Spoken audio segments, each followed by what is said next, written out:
China's first GOP leaders are walking President Donald Trump into a post-election trap where he will be forced to approve more wage-cutting visa worker programs if he wants an extra $3.4 billion for his border wall. The cheap labor legislation, which is in the draft House Appropriations bill, would dramatically expand several visa worker programs which suppress blue-collar wages and white-collar salaries. Before the election, Trump can pressure House Speaker Paul Ryan to drop those unpopular wage-cutting programs. But after the election, GOP leaders can offer extra border wall funds to pressure Trump into accepting the cheap labor programs.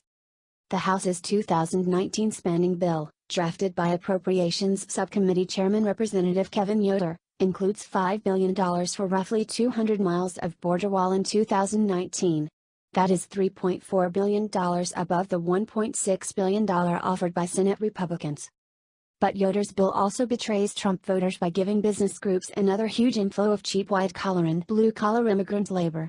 Business donors want those cheap labor programs to reverse the impact of Trump's popular low immigration policies, which are pushing wages up before the 2018 and 2020 elections. In August, for example, voters' wages rose by 2.9% above 2017 levels as companies competed for workers and pushed up productivity. BOTUS, I don't like the idea of shutdowns. We've already started the wall. We've gotten $3.2 billion for the wall, in the 2016 and 2017 budgets. We've done a lot of work on the wall. Border security is a very important issue. I don't see even myself or anybody else closing down the country right now. Trump's emphasis on border security, but not immigration reforms and voters' wages, came after the Wednesday meeting with top GOP leaders. Those leaders included Ryan, Senate Majority Leader McConnell, Texas Senator John Cornyn, and Trump's budget director, Mick Mulvaney. All four are business-first Republicans, and all are pressuring Trump to postpone a pre-election fight that would kill Yoder's cheap labor provisions.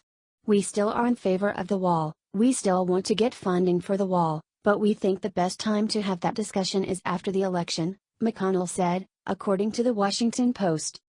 We increase our chances of keeping the majority if we do a simple thing, do what we promised the voters what we were going to do. And again, this was probably the central thing that the people elected Republicans to do, is secure our border, build the border security wall, so let's get it done on this spending bill. That process spikes profits and Wall Street values by cutting salaries for manual and skilled labor offered by blue-collar and white-collar employees. The policy also drives up real estate prices, widens wealth gaps, reduces high-tech investment, increases state and local tax burdens, hurts kids' schools and college education, pushes Americans away from high-tech careers, and sidelines at least 5 million marginalized Americans and their families, including many who are now struggling with opiate addictions.